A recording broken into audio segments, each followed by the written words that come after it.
السلام علیکم ورحمۃ اللہ وبرکاتہ۔ جیسے کہ آپ یہ دیکھ رہے ہیں، ہم جامع کلات مین مارکیٹ میں کھڑے ہوئے ہیں اور یہ دیکھیے یہ کیبن لگے ہوئے ہیں سامنے۔ یہ اور ٹی ایم سی کے نام سے، جو کہ پہلے ڈی ایم سی تھی، اب ٹی ایم سی تھی، اور اس کے جو مین ہیڈ ہیں وہ ٹی ایم سی کے چیئرمین ہیں، جن کا تعلق پی ٹی آئی سے تھا یا ہے۔ اور اس کے علاوہ جو کہ ڈی ایم سی کے افسران اس میں شامل ہیں اور دیگر جو سیاسی ہیں، تقریباً جو سنوائی میں 3 پارٹیوں کے لوگ شامل ہیں اس کے اندر، لیکن مین کردار جو کہ چیئرمین صاحب کا ہے۔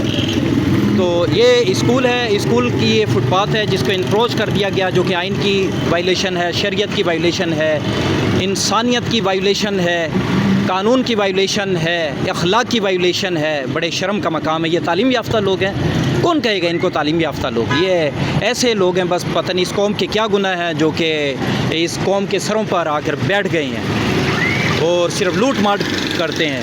اب یہ ان کو چاہیے تھا کہ یہ اگر کوئی انکروچمنٹ تھی تو اس کو ختم کرواتے، یہ اسکول کا روڈ جو کہ فٹ پاتھ ہے، لیکن انہوں نے کیا کیا کہ روزگار کے نام پہ انہوں نے غیر قانونی، غیر آئینی کام کیا، انہوں نے غیر اخلاقی کام کیا۔ پچھلے دنوں جو کہ چائنا سے ایک وفد آیا ہوا تھا یہاں پہ، ان کو اپنی تعلیمی کارکردگی دکھا رہی تھی۔ یہ ان کی کارکردگی، اگر ان کی باہر کی کارکردگی کا پتہ چل جائے تو میں کہتا ہوں ان کا نام لینا گوارا نہیں سمجھیں گے۔